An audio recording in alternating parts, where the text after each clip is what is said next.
दीस बुधवार सप्टेंबराची 26 तारीख 2025.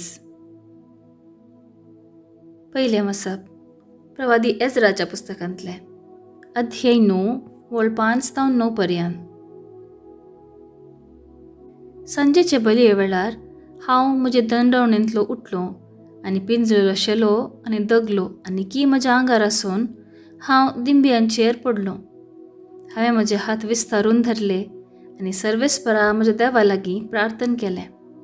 हांवें म्हळें, म्हज्या देवा, म्हजे दोळे तुजेशी उबारूंक म्हाका लज दिसता आनी म्हाका धैर्य मेळना, कित्याक आमचे अपराध आमच्या माथ्या वयर वाडल्यात आनी आमची पातकां आकासा पर्यंत पावल्यांत.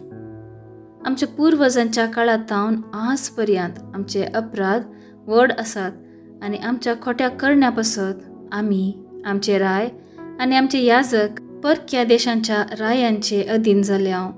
आनी तलवार, निर्वासन, लूट आनी अवमान हें सगळें आमकां भोगूंक मेळ्ळें. आयची परिस्थिती अशीच आसा. आनी आतां एक घडीभर सर्वेस्परान आमच्या देवान आमची दया केली. ताणें आमच्या मदल्या थोड्यांक निवारले आनी आपल्या पवित्र जाग्याक आमकां एक आसरो दिलो. हे परी आमच्या देवान आमच्या दोळ्यांक परजळ दिलो आनी आमच्या गुलामपणांत आमचे तें इल्लो नवो जीव भरलो. वय, आमी गुलाम, पूण आमच्या गुलामपणांत आमच्या देवान आमकां सांडूंक ना. ताणें आमकां पर्शियाच्या रायाची कृपा लाभयली. आमच्या देवाच्या मंदिराचें पुनर्निर्माण करूंक आनी पाड पडिल्ले स्थितींतले ते परत उबारूंक ताणें आमकां नवो जीव दिलो. आनी जुदांत आनी जेरुसलेमांत आमकां एक सुरक्षीत आसरो दिलो.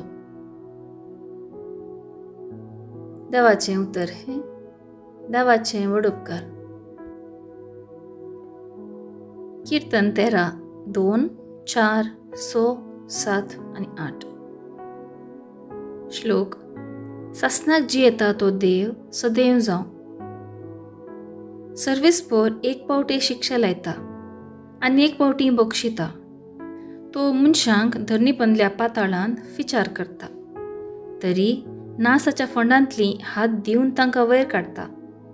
कोणेंच ताच्या हातांतली सुकोवन घेवंक जायना.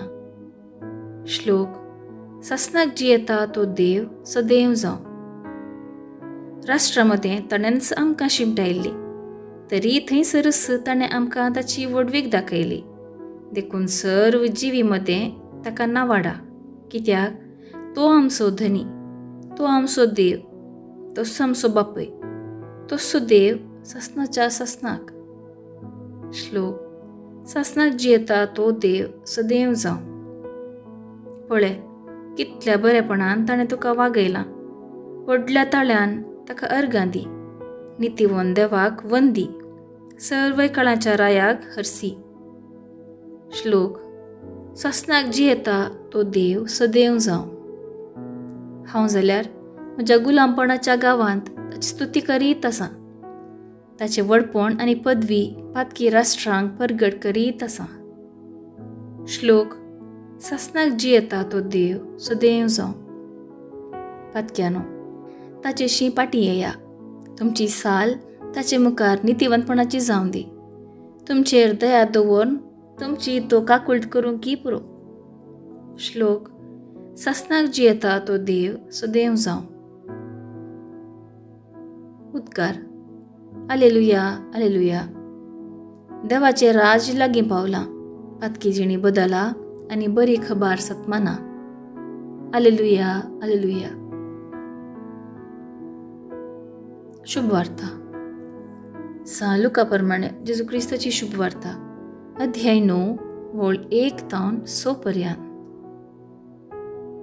त्या दिसांनी जेजून 12 जाणांक सांगात आपयलें आनी तांकां सर्व देंवसार धांवडावची आनी पिड्याशिडा गूण करची पदवी आनी अधिकार दिलो. उपरांत देवाचें राज परगट करूंक आनी पिडेस्तांक गूण करूंक म्हणून तांकां ताणें धाडलें. तो तांकां अशें सांगूंक लागलो, वाटेक म्हूण कांयच व्हरिनाकात. दांडो, पोतें, भुती, दुडू खंयचेय नाका. बदलूंक दगलोय नाका. ज्या घरांत तुमकां स्वागत दितात त्या घरांतच रावा. थंय तावनूच तुमची मुखली वाट धरा. जंय तुमकां स्वागत दिनात त्या शहरांतले तुमी भायर वताना तुमच्या पांयांक लागल्ली धूळ सयत फापून सोडा. तुमी तशें केल्लें तांचे विरोध एक साक्ष जावं आनी ते भायर सन गेले आनी हडलेन हडलेक पॉयंट करून सुवार्ता परगट करीत आनी पिडेस्तांक बरी करीत गेले. देवाचें उतर हें. देवाचें व्हड उपकार. नियाळ. आयचे सुवार्तेंत वाटेक म्हूण कांयच व्हरी नाकात म्हूण जेजून सांगिल्ले संगतीचेर आमचें गमान वता. दांडो, पोतें, भुती, दुडू ह्यो सर संवसारी संगती तांचे लागीं नातिले तरी हाचे प्रास चड मोलादीक जेजून तांकां दिल्ले विशीं पयिल्ल्या वाक्यांत आमी वाचता. जेजून तांकां देंवसर दांडोवची, पिडेस्तांक गूण करची आनी सुवार्ता परगट करची पदवी दिल्ली. हातांत कांय नातिले तरी काळजां मनान भरपूर आसलें. आमचे लागीं नातिल्ल्या संगती पासत रडचे प्रास आमचे लागीं आसले संगती पासत तृप्ती पावचें अर्थ बरी. संवसारी संगती विशांत खंत करिनासतना दिल्लें मिसांव बऱ्यान करीजे म्हणलो उद्देश जावन आसलो जेजूचो. तांच्या कुडीच्या गरजे विशांत जेजूक हुस्को नातलो म्हणून न्ही, आसलो. देखूनच जेजू म्हणटा, खंयच्या घरा तुमकां स्वागत करतात त्याच घरा तुमी रावा.